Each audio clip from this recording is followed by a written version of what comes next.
For I know that my Redeemer lives, and he shall stand at last on the earth.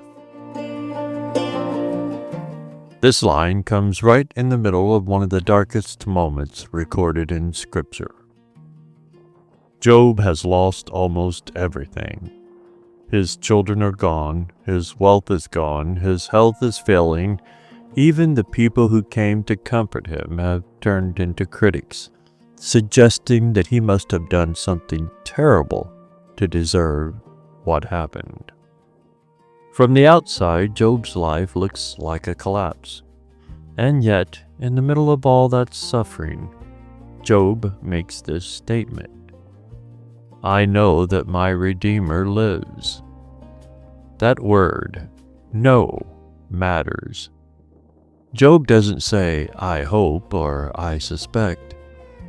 He says he knows. And he says it when there is almost nothing in his circumstances that would make that confidence easy. Think about riding your bike through a heavy fog. The road is still there, but you can't see very far ahead. The farther horizon is hidden. You have to keep moving based on trust in the path beneath your tires, rather than what your eyes can see. That's the kind of moment Job is living in. Everything around him feels uncertain, but his confidence is anchored in something deeper than his circumstances. My Redeemer lives. In the ancient world, a Redeemer was someone who stepped in to restore what had been lost, someone who defended, rescued, or paid the price to bring someone back from ruin. Job believed that such a Redeemer existed and that he was alive.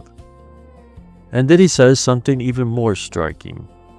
He shall stand at last on the earth.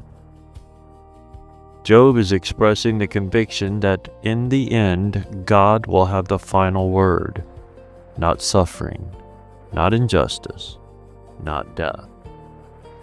God. For believers reading this today, this verse carries a powerful reminder. Faith is not built on the ideal that life will always be smooth. Scripture is honest about suffering, confusion, and seasons where answers seem distant. But faith holds on to the reality that God is still alive and still sovereign, even when the road becomes difficult.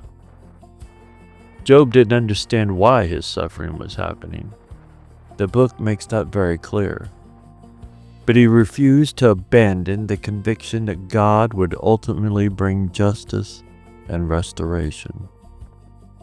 That kind of trust becomes an anchor.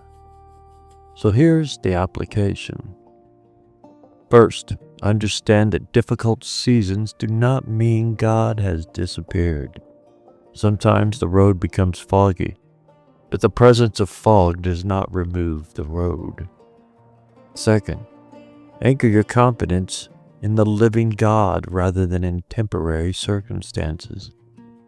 Circumstances shift constantly, but the character of God does not change.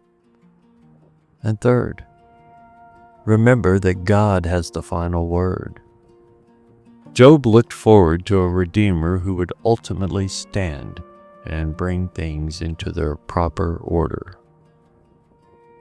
That hope gave him strength to endure the present moment. When the road of life becomes uncertain, this verse reminds us of something foundational. Our Redeemer lives. And because he lives, the story is not finished yet. Well, we're halfway through the work week. Happy Home Day. Hope to see you here on Thursday. And until then, Abba willing, shalom, shalom.